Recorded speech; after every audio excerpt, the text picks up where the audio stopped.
अमीर काली बहू और गरीब गोरी बहू की मुंह दिखाई।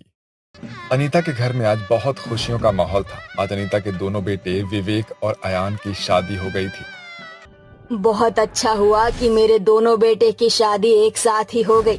अब तो मैं अपनी दोनों बहुओं का सुख देखूंगी और आराम करूंगी। अनीता की बात सुनकर सभी हंसने लगते हैं। माँ, और कितना समय हमें यहाँ खड़ा रखोगी? मैं बहुत थक चुका हूँ। हाँ माँ, मैं भी बहुत थक गया हूँ। हाँ हाँ बेटा, तुम सब जाकर आराम कर लो। बहुएं भी थक गई होंगी। इसके बाद चारों अपने कमरे में चले जाते हैं। ओह माय टीना डार्लिंग, कैसा लगा तुमको हमारा घर? हाँ, यहाँ पर किसी भी तरह की कोई परेशानी तो नहीं है ना तुम्हें? ओफो विवेक, यहाँ कितनी गर्मी है। तुम्हारे घर में एसी भी नहीं है क्या? मुझे तो एसी में रहने की आदत है। ओहो मेरी जान, तुम टेंशन ना लो। मैं कल ही तुम्हारे लिए नया एसी लेकर आऊंगा, ठीक है? Oh Vivek darling, thank you so much. Tina बहुत अमीर घर की लड़की थी। अमीर होने के साथ साथ टीना में घमंड भी बहुत था। लेकिन रम्या टीना के बिल्कुल अपोजिट थी। रम्या गांव की रहने वाली लड़की थी, जिसकी वजह से उसका स्वभाव बहुत शांत और बहुत अच्छा था। रम्या, तुम्हें यहाँ किसी बात की कोई परेशानी तो नहीं है ना? नहीं अयान जी, मुझे यहाँ किसी भी बात की कोई परेशानी नहीं है। विवेक और अयान दोनों का स्वभाव अपनी पत्नियों के लिए बहुत अच्छा था। टीना का रंग रम्या के मुकाबले बहुत काला था और वहीं रम्या बहुत ही सुंदर थी। ऐसे ही इन चारों की शादी की पहली रात गुजर जाती है। अगले दिन अरे 5 बज गए। आज मेरा ससुराल में पहला दिन है। जल्दी से तैयार होकर सबके लिए नाश्ता बना देती हूँ। रम्या जल्दी से रेडी होकर किचन में जाती है और सबके लिए नाश्ते की तैयारी करने लगती है। अरे 7 बज गए, लेकिन टीना भाभी तो अभी तक नहीं आई। लगता है सो रही होंगी। एक काम करती हूँ, जल्दी से जाकर उन्हें उठा देती हूँ, वरना वो लेट हो जाएंगी। रम्या टीना के कमरे के बाहर जाती है और दरवाजा नॉक करती है। टीना भाभी, टीना भाभी, उठ जाओ वरना लेट हो जाओगी। यार कौन है सुबह सुबह परेशान कर रहा है? विवेक बेबी देखो ना, कौन है? अरे रम्या भाभी, आप इतनी सुबह सुबह यहाँ क्या कर रही हो? अरे जेठ जी, मैं तो टीना भाभी को उठाने के लिए आई थी। आज उनकी पहली रसोई है ना, इसलिए कहीं वो लेट ना हो जाए। हाँ भाभी, आप आ जाइए। टीना भाभी, आप अभी तक सो रही हैं। जल्दी से उठकर रेडी हो जाइए, वरना आप लेट हो जाएंगी। तुम कौन होती हो मुझे ये सब बोलने वाली? मैं अपनी मर्जी से उठूंगी। मेरे घर में मुझे किसी ने आज तक ये नहीं बोला। तुम्हारी हिम्मत कैसे हुई गाँव की गवाह? टीना, ये कैसी बात कर रही हो तुम रम्या से? तुमने मुझ पर चिल्लाया? तुम जानते भी हो मेरे डैडी कौन है? तुम मेरे डैडी की कंपनी के एक मामूली से एम्प्लॉय हो, समझे? तो अपनी औकात में रहो। और तू यहाँ से जाएगी या धक्के मार के निकालू तुझे? नहीं भाभी, मुझे माफ करना, आपको परेशान किया मैंने सुबह सुबह। इतना कहकर रम्या वहां से रोती हुई चली जाती है और किचन में अपना काम करने लगती है। विवेक को भी टीना का ये बिहेवियर पसंद नहीं आता है, लेकिन घर में किसी भी तरह की कोई लड़ाई ना हो और घर में शांति बनी रहे, इसलिए वो टीना को कुछ भी नहीं बोलता है। अब सारा परिवार डाइनिंग टेबल पर बैठकर टीना का वेट करता है। अरे विवेक बेटा, ये टीना बहू कहाँ रह गई? कहीं नहीं माँ, वो रेडी हो रही होगी। टीना टेबल पर आती है और खाना खाने के लिए बैठ जाती है। ये कैसा खाना है? मेरे घर में तो ऐसा खाना मेरा कुत्ता भी नहीं खाएगा। ये तो क्या बोल रही है? क्या कोई खाने को ऐसा बोलता है? मैं तो सच कह रही हूँ, आप सबको आदत होगी ऐसा खाना खाने की, लेकिन मुझे आदत नहीं है मिडिल क्लास खाना खाने की। इतना कहकर टीना वहां से चली जाती है। टीना का ऐसा बिहेवियर किसी को भी पसंद नहीं आता है, लेकिन सब जानते हैं कि टीना एक अमीर परिवार की लड़की है, तो उसे इस माहौल में ढलने में थोड़ा समय लगेगा। ऐसे ही शाम हो जाती है और टाइम आता है मुंह दिखाई का। टीना बेटा, तुम रेडी नहीं हुई? अब किस लिए रेडी हो ना, शादी तो हो गई ना। हाँ, लेकिन शादी के बाद भी अपनी कुछ रस्में होती है। आज तुम्हारी और रम्या की मुंह दिखाई की रस्म है। तुम दोनों को देखने के लिए आज सारे मोहल्ले वाले और रिश्तेदार आएंगे, तो इसलिए जल्दी से रेडी हो जाओ। यार, एक तो ये मिडिल क्लास लोग, ऊपर से इनकी मिडिल क्लास रस्में, यहाँ फंस गई मैं। ऐसा नहीं बोलते बेटा, ये रस्म तो करनी ही होगी। मुझे इन मिडिल क्लास रस्मों में कोई इंटरेस्ट नहीं है। अनीता के बार बार समझाने पर टीना रस्म के लिए मान जाती है और रेडी होने के लिए चली जाती है। इधर अनीता अब रम्या के कमरे में जाती है, जहां रम्या पहले से ही रेडी होती है। अरे बहू, तुम तो पहले से ही रेडी हो गई।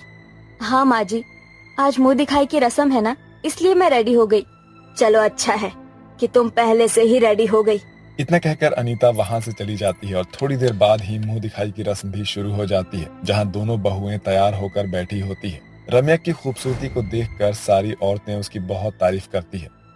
अरे अनीता, तुम्हारी बहू तो बिल्कुल चांद का टुकड़ा है। आयन की तो किस्मत ही चमक गई। हाँ सही कहा अनीता, तुम बहू एकदम चांद ढूंढ कर लाई हो। बस बस दूसरी बहू को तो देखो, या एक को ही देखते रहोगे। अब दोनों पड़ोसन टीना को देखते ही बोलते हैं, हाय हाय, इतनी काली बहू, ऐसा लग रहा है कि कोयला उठाकर ले आई हो तुम अनीता। एक बहू चांद का टुकड़ा और एक चांद का धब्बा। टीना को अपने काले रंग का ऐसा मजाक बनते हुए देख बहुत रोना आता है कि तभी रम्या बोलती है, आप लोग होते कौन है टीना भाभी को काला बोलने वाले? आपकी हिम्मत कैसी हुई उनका मजाक उड़ाने की? अब काली को काली नहीं तो क्या गोरी बोलेंगे? सच में अनीता, ऐसा लग रहा है कि तुम कोयले की खान से एक हीरा और एक कोयला ले आई हो। बहुत हो गया आप लोगों का, और बहुत सुन लिया मैंने। आप लोग चुपचाप यहाँ से चली जाइए, वरना मुझसे बुरा कोई भी नहीं होगा। देखो तो जरा, इसको तो बोलने की तमीज ही नहीं है। अनीता, तेरी तो किस्मत ही मारी गई।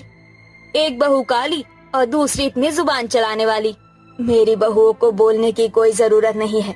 मेरी बहू जैसी भी है मेरे लिए बहुत अच्छी है, और आइंदा मेरी बहू का मजाक उड़ाया तो देखना तुम।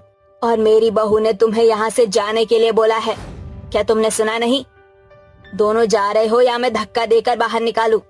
अनीता की इतना बोलते ही दोनों पड़ोसन मुंह बनाते हुए वहां से चली जाती है। रम्या और अनीता को अपना साइड लेते हुए टीना को बहुत अच्छा लगता है। साथ ही साथ उसे अपनी गलतियों का एहसास भी हो जाता है और टीना अपनी सास और रम्या से माफी मांगने लगती है। मुझे माफ कर दीजिए माँ जी, मुझसे बहुत बड़ी गलती हो गई। आप दोनों ने मेरी साइड ली और मैंने आप दोनों से ऐसा बर्ताव किया। मेरी इस गलती के लिए मुझे माफ कर दीजिए। कोई बात नहीं बहू, तुम्हें तुम्हारी गलती का एहसास हो गया, हमारे लिए इतना ही काफी है। हाँ भाभी, आपको हमसे माफी मांगने की जरूरत नहीं है। अनीता और रम्या दोनों ही टीना को माफ कर देती है और टीना भी अब सबसे अच्छा बर्ताव करती है। इसी तरह से अब सभी लोग खुशी खुशी रहने लगते हैं। कंचन, जल्दी से मेरे लिए खाना लेकर आ। बस लाई चाची जी। कंचन जल्दी से अपनी चाची चंदा के लिए खाना परोसती है। तभी चंदा की नजर सब्जी में लिपटे लंबे बालों पर चली जाती है, जिसे देखकर चंदा बड़ी ही बेरहमी से कंचन के बाल खींचते हुए बोलती है, क्या रे काली कलूटी करमजली, आंखें बंद करके खाना बना रही थी क्या? आज फिर तेरे ये लंबे बाल सब्जी में सने हुए हैं। तेरा ढीठपना ऐसे नहीं मिटेगा। आज मैं तुझे गंजा कर दूंगी। नहीं नहीं चाची जी, मेरे बाल मत काटिए, मुझे छोड़ दीजिए। बेचारी कंचन अपनी चाची के आगे बहुत गिड़गिड़ाती है, मगर अत्याचारी चंदा उस पर जरा भी तरस नहीं खाती। तभी रघुवीर दरवाजे से अंदर आता है। अरे मैं कहता हूँ छोड़ो उसे। अरे इस फूल सी बच्ची पर इस तरह जुल्म ढाते तुम्हारा कलेजा नहीं मचलता? अगर उसकी जगह तुम्हारी अपनी बेटी होती तो भी क्या तुम ऐसा करती? हाँ, अगर मेरी बेटी इतनी बदसूरत होती तो मैं खुद अपने हाथों से उसका गला घोट देती। तुम्हारे भैया भाभी खुद तो मर गए और अपना ये बोझ हमारी छाती पर छोड़ गए। देखो जी, अब मैं इस काली कलूटी को इस घर में और नहीं झेल सकती। तुम इसकी शादी करवा दो, वरना मैं अपने मायके चली जाऊंगी। फिर रखना इस मनहूस को इस घर में। ये सुनकर कंचन आंसू भरी आंखों से अपने चाचा के पैरों में गिरकर कहती है, चाचा जी, आप मेरी शादी कर दीजिए। मैं नहीं चाहती हूँ कि मुझ बदनसीब अभागन के कारण आपका बसा बसाया घर टूटे। इसलिए कि कंचन रघुवीर के बड़े भाई की बेटी थी, उसने कंचन को बेटी से बढ़कर माना। मगर चंदा कंचन को उसके काले रंग के लिए हमेशा कोसती रही।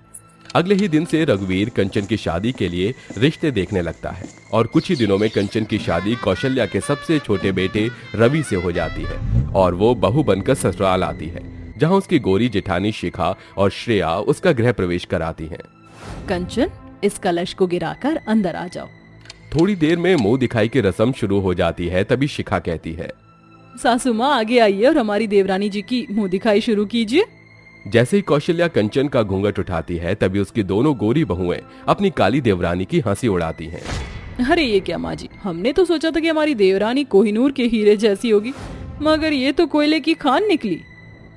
माँ जी, अगर इस नजर बट्टू में आपको क्या नजर आ गया?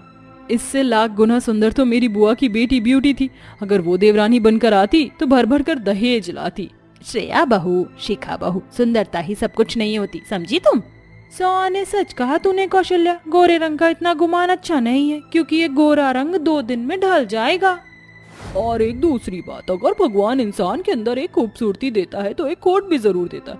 अब तुम दोनों खुद को ही देख लो। भले चेहरा चांद का टुकड़ा जैसा पाया है, मगर हो तो परकटी। सर पर गिनती के 4 बाल हैं, और वही एक नजर अपनी देवरानी को देख लो, रेशम से लंबे बाल हैं उसके। अपनी देवरानी के लंबे बालों की तारीफ सुनकर दोनों जेठानी जल भुन जाती हैं। अगली सुबह कंचन सूरज उगने से पहले उठकर ससुराल की साफ सफाई करके पूजा पाठ करके अपनी सास के पांव छूकर आशीर्वाद लेती है। प्रणाम माँ जी। जुग जुग जियो बहू, सदा सुहागन रहो। कितने सुंदर बाल हैं। आजकल की बहू तो मॉडर्न दिखने की होड़ में परकटी बनती फिरती हैं। जैसे तेरी जेठानियों को देख ले, वैसे तेरी पहली रसोई है। तू जल्दी से मीठे में खीर और छोले पूड़ी बना लेना। जी माँ जी। कंचन जल्दी से किचन में आकर खाना बनाने लगती है। वहीं उसकी गोरी घमंडी जेठानी खिड़की से अंदर झांकती है। शिखा, देख तो जरा मेरी इस काली देवरानी के लंबे लहराते बाल मेरा खून जला रहे हैं। काश कि ये बाल हमारे होते तो हमारी खूबसूरती में 4 चांद लग जाते। थोड़ी देर में कंचन बनाया हुआ खाना मेज पर परोसती है। तभी श्रेया का पति शेखर कहता है, अरे वाह कंचन, तुम्हारे हाथों में तो जादू है। बहुत ही लजीज खाना बनाया है तुमने, वरना तुम्हारी दोनों जेठानी तो दिन भर अपने चेहरे की लीपापोती में ही लगी रहती हैं। ये सुनकर कंचन मुस्कुराती हुई बोली, शुक्रिया जेठ जी। कंचन बहू, ये हमारा खानदानी हार है। आज से ये तेरा हुआ। अपनी काली देवरानी को पुश्तैनी हार देता देखकर शिखा पिनकते हुए बोली, माँ जी, कायदे से इस हार पर बड़ी बहू का हक होता है, और ये हार हमारे गोरे रूप पर अच्छा लगेगा, ना कि इस कल्लो माई पर। बस बड़ी बहू, अब एक शब्द और नहीं, समझी? ये हार छोटी बहू का ही है। सास और पति के खाने के बाद तीनों बहुओं के खाने की बारी आती है। फिर जैसे ही कंचन कुर्सी पर बैठती है, उसके दोनों गोरी जेठानी गुस्से से उसे जमीन पर गिरा देती हैं। जेठानी जी, आपने मुझे गिराया क्यों? क्योंकि यही तेरी असली जगह है। तू कल की आई काली देवरानी माँ जी के सामने बनकर दिखा रही है। श्रेया, ये अपने लंबे बाल दिखाकर माँ जी के आगे अपना नंबर बढ़ा रही है। मैं तो कहती हूँ इसके ये बाल ही काट देते हैं। नहीं नहीं जेठानी जी, ऐसा मत करना, मेरे बाल मत काटना। शिखा बेचारी कंचन के बाल खींचने लगती है और श्रेया उसके बाल काटने वाली होती है कि तभी कौशल्या वहाँ आ जाती है। ठहर जाओ तुम दोनों। अरे ये क्या गजब करने जा रही थी? इतने सुंदर बाल काटने को जी कैसे चाहता है? निकल जाओ इस घर से। नहीं नहीं, जाने दीजिए माँ जी, जेठानी जी को घर से मत निकालिए। उसके बाद दोनों जेठानी अपने कमरे में चली जाती हैं। वो हर दिन कंचन को अकेला पाकर उसे सुनाती रहती, साथ ही उसके बनाए खाने को भी खराब कर देती। जल्दी कर श्रेया, वरना अगर उस कल्लो माई ने देख लिया तो मुसीबत हो जाएगी। अरे तू बस ध्यान दे। जलन के मारे श्रेया बरनी भरकर मिर्च खाने में मिलाकर खुश होते हुए कहती है, अब मजा आएगा। जैसे ही माँ जी अपनी काली बहू का बनाया मसालेदार खाना खाएंगी तो उसके वहीं लंबे बाल पकड़कर मारेंगी। कितना मजा आएगा। मेरी जेठानी के मन में मेरे लिए इतनी नफरत है, मैं माँ जी को बता भी नहीं सकती, वरना माँ जी इन्हें घर से निकाल देंगी। अपनी जेठानी के बेघर होने के ख्याल से बेचारी देवरानी दोबारा से पसीने में भीगकर खाना बनाती है। ऐसे ही समय गुजरता जाता है और एक दिन एक एक करके हमारे सारे प्लान चौपट होते जा रहे हैं। अब इन छोटे मोटे पैतरों से बात नहीं बनेगी। अब इस काली देवरानी का कुछ तो करना होगा। शिखा, क्यों ना हम अपनी काली देवरानी का दी एंड कर दें? फिर देवर जी की शादी ब्यूटी से करा देंगे और फिर माँ जी और ब्यूटी हमारी मुट्ठी में रहेंगे और हम दोनों ठाट बाट से रहेंगे। इस तरह ईर्ष्या और लुचपन में आकर श्रेया और शिखा कंचन को मारने पर उतारू हो जाती हैं। और एक रोज जब कंचन मंदिर जाती है तभी शिखा कहती है, श्रेया, मंदिर बिल्कुल सुनसान पड़ा है, चल आज इस काली देवरानी को पार घाट पहुंचाते हैं। ये बोलकर शिखा कांच की बोतल सीढ़ी चढ़ रही कंचन के सिर पर तोड़ देती है, जिससे कंचन के लंबे बाल खून में सन जाते हैं। जेठानी जी आप? हाँ मेरी काली देवरानी, थोड़ी देर में तुम हमारी देवरानी से राम प्यारी हो जाओगी। चलो टाटा बाय बाय। जैसे ही शिखा मुड़ती है उसका पांव फिसल जाता है और वो सीढ़ियों से नीचे गिरकर बेहोश हो जाती है, जैसे भगवान के उस घर में खरा इंसाफ हुआ हो। श्रेया, मुझे बचाओ। आखिर में कंचन पूजा की थाली से चुंडी निकालकर अपने सिर पर बांध के कहती है, माता रानी, आज तेरी भक्त को तेरी जरूरत है, मदद करना। कंचन श्रेया के साथ शिखा को अस्पताल लाती है और होश खोते हुए कहती है, डॉक्टर, जेठानी जी को बचा लीजिए। ऐसा बोलकर कंचन बेहोश हो जाती है। थोड़ी देर में डॉक्टर कंचन और शिखा का ट्रीटमेंट करते हैं, तभी उसके ससुराल वाले अस्पताल आते हैं।